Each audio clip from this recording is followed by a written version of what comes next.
Bonjour à tous et bienvenue dans ce Morning Bull Live. Nous sommes le 21 octobre 2022 et on continue dans notre valse d'hésitation. Encore une fois, j'ai envie de dire, on a une journée qui commence avec des futurs bien orientés et on termine au fond du bac. Aux États-Unis, en Europe, c'était une journée non-event, pas grand-chose à se mettre sous la dent, pas grande réaction à subir, si ce n'est ce qui s'est passé en Angleterre, mais on va y revenir tout à l'heure. Et puis globalement, eh bien, les marchés finissent en baisse, toujours un peu à cause des mêmes raisons, toujours cette problématique d'interprétation et de vision par rapport à ce qui va et ce qui pourrait éventuellement peut-être se passer sur les taux dans les mois à venir. On a une espèce de déconnexion assez frappante entre les désirs et les expressions de ces désirs que nous fait la Fed, est-ce que nous, on en fait comme interprétation parce qu'on a cette envie de croire que les choses vont changer plus vite qu'elles ne sont réellement en train de changer. Et c'est ça qui fait qu'on a un énorme décalage qui nous mène aussi à un marché qui ne va strictement nulle part, puisque même si on a des mouvements relativement importants ces derniers jours, eh bien, ce ne sont que des mouvements algorithmiques, ce ne sont que des mouvements de marché déclenchés par des machines, il n'y a pas de décision claire et nette de la part des investisseurs, il n'y a personne qui a vraiment envie de prendre une décision, une position, un investissement pour un petit peu plus que, allez, soyons fous, 24 heures.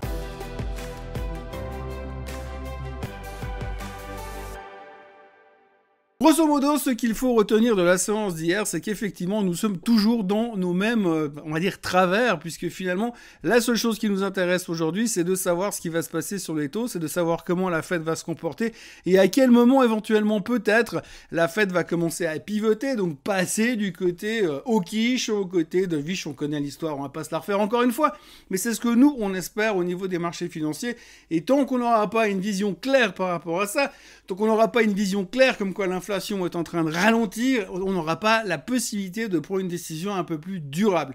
On sait aujourd'hui que la Fed ne bougera pas sa position, ne changera pas de position tant qu'on n'a pas des signes clairs de changement en termes d'inflation. Et si l'inflation baisse de 0,1% par mois, ça suffit pas. Il faut beaucoup plus que ça, il faut des signes beaucoup plus clairs. Hier encore, on a eu les jobless claims aux États-Unis qui étaient moins pires qu'attendu. Donc en gros, ça veut dire que finalement, il y a de moins en moins de gens qui demandent de l'emploi aux États-Unis, ce qui veut dire que forcément, ça va trop bien. Et si ça va trop bien, ça va trop mal pour nous. Là-dessus, vous rajoutez encore une couche, vous avez des mecs de la Fed qui viennent pour nous dire « Non, mais les gars, nous, on va continuer à monter les taux. » Et moi, je vois, enfin, le gars qui a parlé de la Fed hier soir, le patron de la Fed, Réserve fédérale de Philadelphie, qui a dit « Mais moi, je vois clairement les taux bien au-dessus de 4 pour la fin de l'année. » Alors ça, c'est pas vraiment le truc qu'on avait envie d'entendre, puisque finalement, nous, on préférait qu'on soit gentil avec nous, qu'on nous parle gentiment au creux de l'oreille.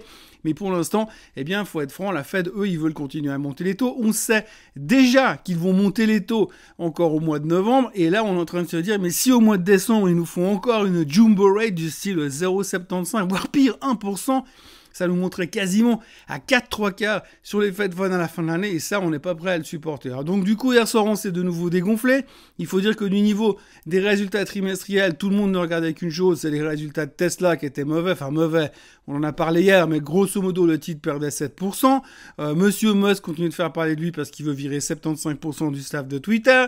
On est content quand même, parce que finalement, les analystes disent quand même que c'est rassurant que le management de Tesla pense à faire un share buyback. Je suis pas forcément convaincu que ce soit une garantie de qualité, puisqu'effectivement, on a aussi appris hier que Snapchat va aussi faire un share buyback. Sauf que Snapchat, ils se sont pris 25% dans la gueule hier soir. Oui, c'est clair que je m'éloigne un petit peu du sujet des taux, mais c'est clair que si on regarde simplement ce qui s'est passé sur Tesla, le titre a perdu 7% parce qu'ils ont déçu au niveau des revenus, et puis du coup, on dit oui, mais c'est pas grave parce que le management, il veut racheter, il veut faire un share buyback, donc c'est positif. Hier soir, donc Snap a aussi annoncé un share buyback, mais accessoirement, ils ont aussi annoncé des revenus, une croissance des revenus de 6%, ce qui est carrément merdique pour une société de croissance. Ils ont dit que le marché publicitaire, ça allait mal. Enfin, tout va mal chez Snap. Et puis, last but not least, ils ont annoncé qu'ils ne donneraient aucune guidance pour le reste de l'année. Ça veut dire que les mecs, ils savent pas du tout où ils vont, ils savent pas comment ils vont y aller, mais ils savent qu'ils vont droit dans le mur pour l'instant. Le titre a perdu 25% after close hier soir. Tout le secteur des réseaux sociaux se fait déglinguer. Metaverse, bon, Twitter, ils tiennent parce qu'ils sont en train de se faire acheter par un gars qui a un peu de pognon, soi-disant. Bref, donc du coup, à cause de ça, eh bien, on se rend compte que c'est pas parce que vous faites des share buyback que vous croyez réellement à l'avenir de votre entreprise. Mais à côté de ça, effectivement, il y a toujours la problématique des taux, et cette problématique des taux fait très peur au marché, puisqu'on refuse vraiment, et ça, c'est notre problème du moment. Je fais une toute petite parenthèse.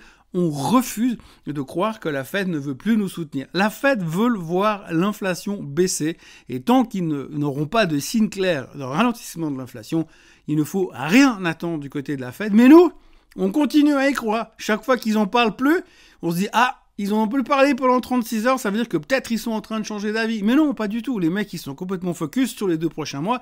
Ils vont monter les taux en novembre, ils vont monter les taux en décembre. Reste à savoir de combien ils vont les monter. C'est que s'ils veulent, ils pourraient les monter de 1% en novembre, de 1% en décembre. Comme ça, on a 5% sur les Fed Funds. Et peut-être qu'au mois de janvier, on aura enfin un ralentissement de l'inflation. C'est tout ce qu'on peut espérer, mais encore une fois, la Fed veut un ralentissement un peu plus solide que 0,1% par mois. Donc du coup, dans la journée d'hier, on a vu aussi un truc assez spectaculaire, c'est le rendement du 10 ans qui ne cesse de monter.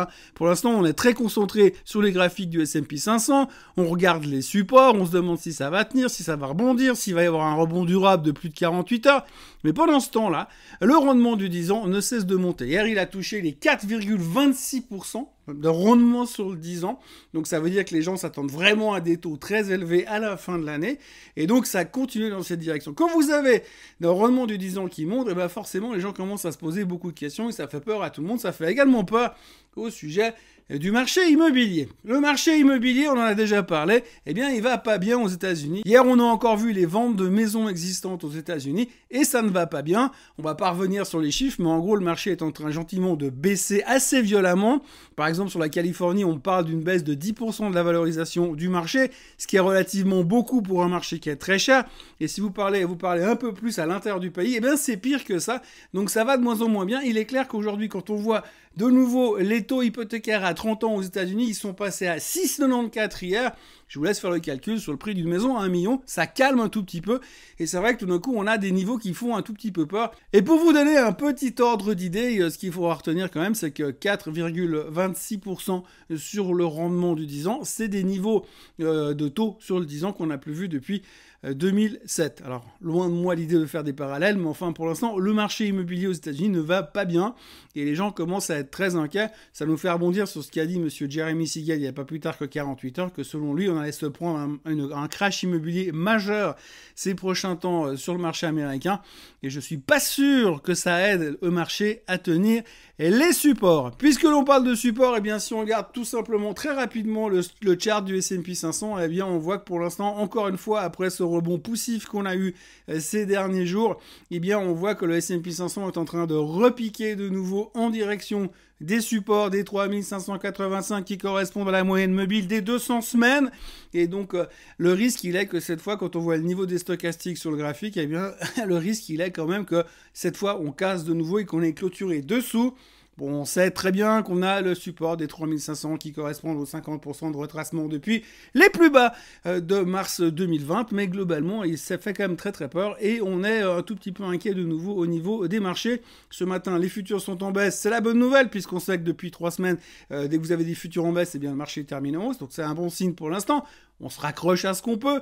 Il ne se passe rien sur le pétrole, il ne se passe rien sur l'or, le bitcoin est complètement dans le coma. Et donc maintenant, pour l'instant, c'est très très calme. Et on est vendredi, et vendredi, eh bien, il n'y a pas de chiffre économique, ou quasiment pas de chiffre économique très intéressant.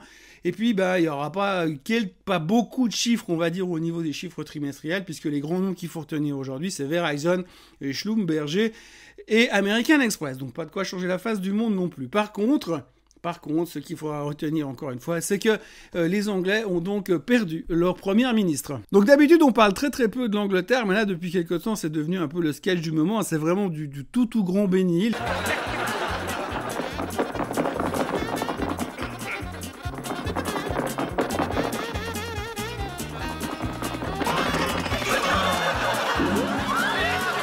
En tous les cas, quoi qu'il en soit, Madame Truss a donc démissionné hier, donc plus de Premier ministre en Angleterre. Ils ont changé de ministre des Finances il y a une semaine. Ils ont changé de roi il y a quelques semaines en arrière. Donc c'est vraiment le coup de sac général en Angleterre. Et du coup, le marché est plutôt content de voir que Madame Truss s'en va, puisqu'elle n'était pas super en odeur de sainteté ces derniers temps. Par contre, le gros problème, c'est qu'on ne sait pas qui va être le suivant. Alors on a 2-3 noms qui arrivent gentiment, mais le problème, c'est qu'il y a aussi le nom de Boris Johnson qui revient de nouveau sur le tableau. enfin, à faute de grive, on mange des merdes, j'ai envie de dire. Mais c'est vrai que pour l'instant, on est très inquiet sur ce qui pourrait quand même se passer en Angleterre. Et c'est vrai que ça devient un tout petit peu le Muppet Show, sans côté qu'il y a en plus des rumeurs comme quoi Charles voudrait pas prendre le job de roi et que ce serait William qui viendrait derrière. Donc c'est un petit peu compliqué en ce moment en Angleterre. Alors il n'y a pas de quoi non plus paniquer pour l'instant sur les marchés, puisque finalement le plan qui avait été mis en place a été annulé, donc finalement on revient à la case départ. On a quand même des problématiques monstrueuses en termes d'inflation, puisqu'ils ont tapé 10,1 hier, donc ça fait un tout petit peu peur, il va falloir quand même agir. Donc il faudra quand même trouver quelqu'un qui est capable de redresser et de soutenir le pays dans ces périodes difficiles. Donc instabilité à venir au niveau politique en Angleterre. Mais quoi qu'il en soit, ça nous donne un nouvel os à ronger pour les finances mondiales. On a un sketch à suivre, on a une série humoristique qui se passe actuellement en Angleterre. Voilà, donc pour ce qui est de cette semaine, ça aurait été en haut, en bas, tu ne sais pas où tu vas. On a l'impression que la semaine prochaine, ça risque d'être la même chose. Moi, je vous conseille fortement de vous reposer, mais vraiment bien vous reposer ce week-end parce que la semaine prochaine, ça va être du lourd. Alors, je sais que c'est des vacances un peu partout en Suisse et en France.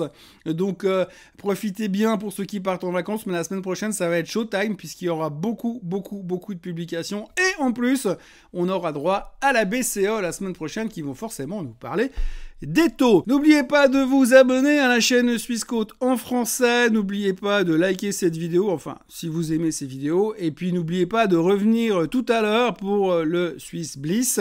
Et puis, ensuite, on se retrouvera bien évidemment après le week-end, lundi matin, pour un nouveau Morning Bull Live. Merci à tous d'avoir été avec moi ce matin. Encore une fois, très bonne journée et à lundi.